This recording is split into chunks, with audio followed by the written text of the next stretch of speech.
ಲಕ್ಷ್ಮೀ ದೇವಿಯೇ ಮುಖ್ಯವಾಗಿ ವೇದಾಭಿಮಾನಿನಿ. ಗಾಯತ್ರಿ ಛಂದಸ್ಸಿಗಂತೂ ಅವಳೇ ಮುಖ್ಯಾಭಿಮಾನಿನಿ. ಸೈಷಾ ಗಾಯತ್ರಿ ಅಂತ ಬೃಹದಾರಣ್ಯಕ ಉಪನಿಷತ್ತು ಹೇಳ್ತದೆ. ಅಭಿಮಾನಿನೀತು ಗಾಯತ್ರ್ಯಾ ಮುಖ್ಯಾ ಶ್ರೀಹಿ ಸಂಪ್ರಕೀರ್ತಿತ. ಗಾಯತ್ರಿ ಮಂತ್ರಕ್ಕೆ ಮುಖ್ಯವಾಗಿ ಲಕ್ಷ್ಮೀದೇವಿಯೇ ಅಭಿಮಾನಿನಿ ಅಂತ. ಹೀಗೆ ಮುಂದಿನ ತ್ರಿಷ್ಟುಪು, ಜಗತಿ ಮೊದಲಾದ ಛಂದಸ್ಸುಗಳಿಗೂ ಕೂಡ ಬೇರೆ ಬೇರೆಯವರ ಅಭಿಮಾನಿಗಳಿದ್ದಾರೆ, ಇಲ್ಲ ಅಂತಲ್ಲ. ಅದರಲ್ಲಿ ಮುಖ್ಯವಾಗಿ ಲಕ್ಷ್ಮೀದೇವಿ ಎಲ್ಲದಕ್ಕೂ ನಿಯಂತ್ರಕಳು. ಸಕಲ ವೇದರಾಶಿಗೂ ಅವಳೇ ನಿಯಂತ್ರಕಳು. ಮತ್ತೆ ಈ ಯಜ್ಞದ ಅಭಿಮಾನಿನಿಯೂ ಹೌದು, ಅವಳೇ ಹೌದು. ಅವಳಿಗೆ ಯಜ್ಞ ಅಂತಲೂ ಕರೀತಾರೆ, ಇಜ್ಜಾ ಅಂತಲೂ ಕರೀತಾರೆ. ಅಂತರ್ಯಾಮಿ ಇದು ಯಜ್ಞಾದೇಹೇ ವಿಷ್ಣು ಇಜ್ಜಾದಿನಾಂ ರಮಾ. ದೀರ್ಘವಾದ ಯಜ್ಞ ಏನು ನಡೀತದೆ, ಆ ಯಜ್ಞದ ಅಂತರ್ಯಾಮಿ ಆದವನು ವಿಷ್ಣು. ಆ ಯಜ್ಞದ ಕೆಲವು ಸಣ್ಣ ಸಣ್ಣ ಪ್ರಕ್ರಿಯೆಗಳು ಇಜ್ಜಾ ಅಂತ ಏನಿರ್ತವೆ, ಅವು ಕೆಲದಕ್ಕೂ ಕೂಡ ಅಂತರ್ಯಾಮಿನಿಯಾಗಿದ್ದು ನಿಯಂತ್ರಕಳಾಗಿರುವವಳು ಇಜ್ಜಾ ಅಂತ. ಇಜ್ಜಾ ಶಬ್ದ ಸ್ತ್ರೀಲಿಂಗ, ಯಜ್ಞ ಶಬ್ದ ಪುಲ್ಲಿಂಗ. ಹೀಗೆ ಯಜ್ಞದ ಒಂದು ಭಾಗವೇ ಇಜ್ಜಾ, ಯಜ್ಞಕ್ಕೆ ಅಧೀನ ಇಜ್ಜಾ. ಲಕ್ಷ್ಮೀದೇವಿದು ಹೀಗೆ ಬಹುಮುಖವಾದ ಪಾತ್ರ. ಅವಳು ವೇದಾಭಿಮಾನಿನಿ, ಛಂದೋಭಿಮಾನಿನಿ, ಈ ಗಾಯತ್ರಿ ಮೊದಲಾದ ಛಂದಸ್ಸುಗಳ ಅಭಿಮಾನಿನಿ, ಯಜ್ಞಾಭಿಮಾನಿನಿ ಹೌದು, ದಕ್ಷಿಣಾಭಿಮಾನಿನಿಯೂ ಕೂಡ ಹೌದು. ಇದನ್ನೆಲ್ಲ ನಾವು ಹಿಂದೆ ಅನೇಕ ಕಡೆ ನೋಡೇ ಇದ್ದೇವೆ. ಮಹಾಭಾರತದ ಯಕ್ಷ ಪ್ರಶ್ನದಲ್ಲಿ ಶ್ಲೋಕ ಒಂದಿದೆ. ಪ್ರಾಣೋವೈ ಯಜ್ಞೀಯಂ ಸಾಮ ಮನೋವೈ ಯಜ್ಞೀಯಂ ಯಜುಃ ಋಗೇಕಾವೃಣತೆ ಯಜ್ಞಂ ತಾಂ ಯಜ್ಞೋ ನಾತಿ ವರ್ತತೆ ಅಂತ. ಈ ಮುಖ್ಯ ಪ್ರಾಣ ಯಜ್ಞಕ್ಕೆ ಸಂಬಂಧಪಟ್ಟಂತ ಸಾಮವೇದದ ಅಭಿಮಾನಿ. ಮನೋಭಿಮಾನಿಯಾದ ರುದ್ರ ಯಜ್ಞಕ್ಕೆ ಸಂಬಂಧಪಟ್ಟಂತಹ ಯಜುರ್ವೇದದ ಅಭಿಮಾನಿ. ಯಜುರ್ವೇದಾತ್ಮಕೋ ಹರಹ ಅಂತನೂ ಬೇರೆ ಕಡೆ ಉಪನಿಷತ್ ಭಾಷ್ಯದಲ್ಲಿ ಆಚಾರ್ಯ ಹೇಳಿದ್ದಾರೆ.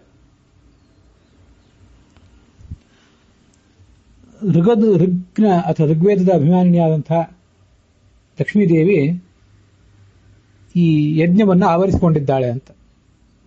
ಯಜ್ಞ ಪುರುಷನಾದಂತಹ ಭಗವಂತನ ಜೀವನದಲ್ಲಿ ಅವಳದು ಮುಖ್ಯ ಪಾತ್ರ.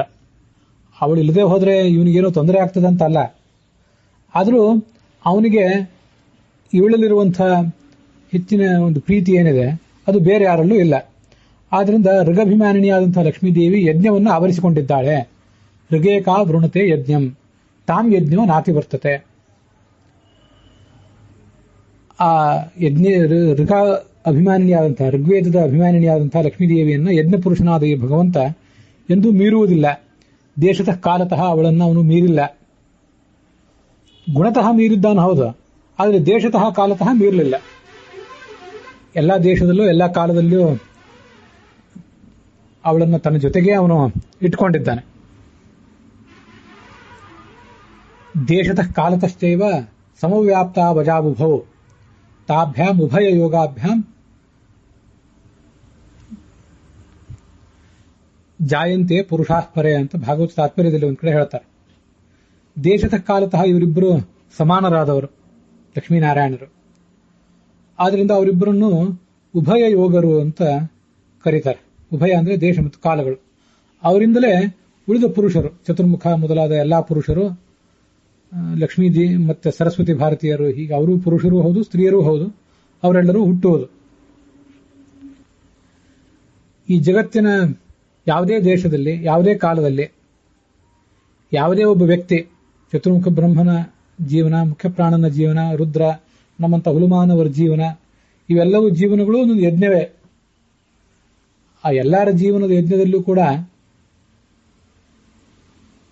ಪ್ರಧಾನ ಪಾತ್ರ ವಹಿಸುವವನು, ಆ ಯಜ್ಞದ ಭೋಕ್ತ ಆದವನು ಯಜ್ಞಪುರುಷ, ಯಜ್ಞಭಾವನ, ಯಜ್ಞೇಶ, ಯಜ್ಞಭುಕ್ ಎಂಬುದಾಗಿ 5 ರೂಪಗಳನ್ನು ಒಳಗೊಂಡಂತಹ ಪರಮಾತ್ಮ. ಅವನ ಜೊತೆಗೆ ಋಗಭಿಮಾನಿನಿಯಾಗಿ ಲಕ್ಷ್ಮೀದೇವಿ ಇದ್ದೇ ಇರ್ತಾಳೆ.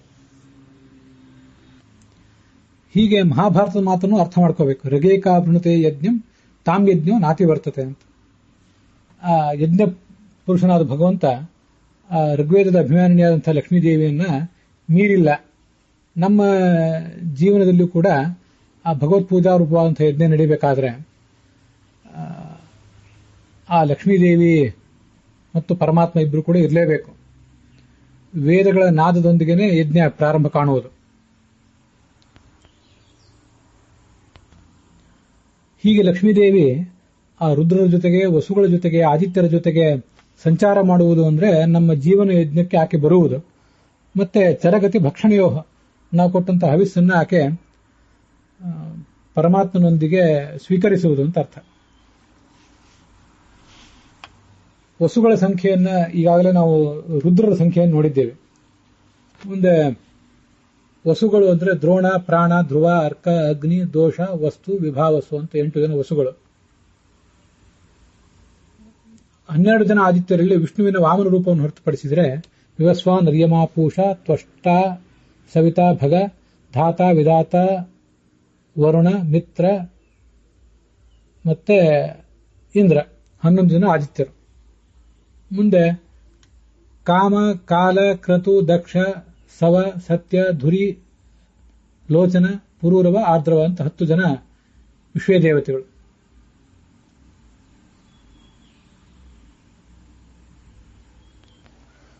ವರುಣನನ್ನ ಆದಿತ್ಯರಲ್ಲಿ ಹೇಳಿದ್ದಾರೆ, ಇಲ್ಲಂತಲ್ಲ.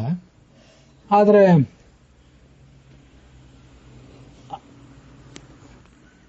ವರುಣನನ್ನ ಮತ್ತೊಮ್ಮೆ ಮಿತ್ರನ ಜೊತೆಗೂ ಕೂಡ ಹೇಳಿದ್ದಾರೆ. ಛಾಂದೋಗ್ಯ ಉಪನಿಷತ್ತಿನ 7ನೇ ಅಧ್ಯಾಯ ಹೇಳುವಂತೆ ಸಂಕಲ್ಪದ ಅಭಿಮಾನಿ, ನಮ್ಮೆಲ್ಲರ ಕಡೆಯಿಂದ ಅನೇಕ ತರದ ಆಲೋಚನೆಗಳನ್ನು, ಸಂಕಲ್ಪಗಳನ್ನು ಮಾಡಿಸುವವನು ಮಿತ್ರ. ಅವನೇ ಆ ಮಿತ್ರ, ಅದರ ಅಭಿಮಾನಿ. ಮತ್ತೆ ಧ್ಯಾನದ ಅಭಿಮಾನಿಯಾದಂತಹ ವರುಣ, ಇವರಿಬ್ಬರನ್ನು ನಾನೇ ಹೊತ್ತು ಸಲಹುತ್ತೇನೆ ಅಂತ ಲಕ್ಷ್ಮೀದೇವಿ ಹೇಳ್ತಾ ಇದ್ದಾಳೆ. ನಮ್ಮೆಲ್ಲ ಜೀವರಿಗೆ ಆ ಮಿತ್ರ ಮತ್ತು ವರುಣರ ಮೂಲಕ ಸಂಕಲ್ಪಗಳನ್ನ ಮತ್ತೆ ಧ್ಯಾನಗಳನ್ನ ಮಾಡಿಸುವಂಥವಳು ಆ ಲಕ್ಷ್ಮೀದೇವಿ ಅಂತ ಅದರ ತಾತ್ಪರ್ಯ. ಇಂದ್ರನು ಕೂಡ ಈಗಾಗಲೇ ಒಂದು ಬಾರಿ ಬಂದಿದ್ದಾನೆ ಈ ಆದಿತ್ಯರಲ್ಲಿ. ಆದರೆ ಅವನನ್ನು ಅಗ್ನಿ ಜೊತೆಗೆ ಮತ್ತೊಂದು ಬಾರಿ ಹೇಳಿದ್ದಾರೆ. ನಮ್ಮ ಚಿತ್ತದ ಅಭಿಮಾನಿ ಅಗ್ನಿ, ಮತ್ತೆ ಇಂದ್ರ ನಮ್ಮ ತೇಜಸ್ಸಿನ ಅಭಿಮಾನಿ. ಅವನು ಪಾಣಿಯ ಅಭಿಮಾನಿಯೂ ಹೌದು, ಮತ್ತೆ ಅವನು ಕೂಡ ಯಜ್ಞದ ಅಭಿಮಾನಿ. ಶಕ್ರೋ ಯಜ್ಞಾತ್ಮಕಂ ಮನಃ, ಶಕ್ರೋ ಯಜ್ಞಾದಿ ಕರ್ಮಣಿ. ಶಕ್ರ ನಮಗೆ ಯಜ್ಞಾದಿ ಕರ್ಮವನ್ನು ಮಾಡುವುದರಲ್ಲಿ ಆಸಕ್ತಿ ಕೊಡಿಸ್ತಾನೆ ಅಂತ ಉಪನಿಷತ್ ಭಾಷ್ಯದಲ್ಲಿದೆ. ಅಹಂ ಇಂದ್ರಾಗ್ನಿ, ಅವರನ್ನು ಕೂಡ ನಾನು ಹೊತ್ತು ಸಲಹುತ್ತೇನೆ ಅಂತ ಲಕ್ಷ್ಮೀದೇವಿಯ ಅಭಿಪ್ರಾಯ. ಅಶ್ವಿನಿ ದೇವತೆಗಳಂತೂ ದೇವ ವೈದ್ಯರು, ನಮಗೆಲ್ಲ ರೀತಿಯಾದಂತಹ ಆರೋಗ್ಯವನ್ನು, ಜ್ಞಾನವನ್ನು ಕೊಡುವಂಥವರು. ಅವರನ್ನು ಹೊತ್ತು ಸಲಹುವಂಥವಳು ಲಕ್ಷ್ಮೀದೇವಿ. ಹೀಗೆ ನಮಗೆ ಮೂಗಿನಲ್ಲಿ ಗಂಧದ ಅನುಭವ ಕೊಡ್ತಾಳವಳು. ನಾಸತ್ಯ ಮತ್ತು ದಸ್ರ ಎಂಬ ಆ ಅಶ್ವಿನಿ ದೇವತೆಗಳ ಮೂಲಕ. ವಾಗೀಂದ್ರಿಯದ ದೇವತೆಯಾದ ಅಗ್ನಿಯ ಮೂಲಕ ಮಾತನಾಡಿಸ್ತಾಳೆ. ಹೀಗೆ ಈ ಮೊದಲನೇ ಮಂತ್ರ ನಮಗೆ ಯಾವ್ಯಾವ್ದು ರೀತಿಯಾದಂತಹ ಸಾಧನೆಯನ್ನ ಯಾವ್ಯಾವ ದೇವತೆಗಳ ಮೂಲಕ ಲಕ್ಷ್ಮೀದೇವಿ ಮಾಡಿಸ್ತಾಳೆ ಅನ್ನೋದನ್ನ ನಾವು ನೋಡಿ ಮುಗಿಸಿದ್ದೇವೆ.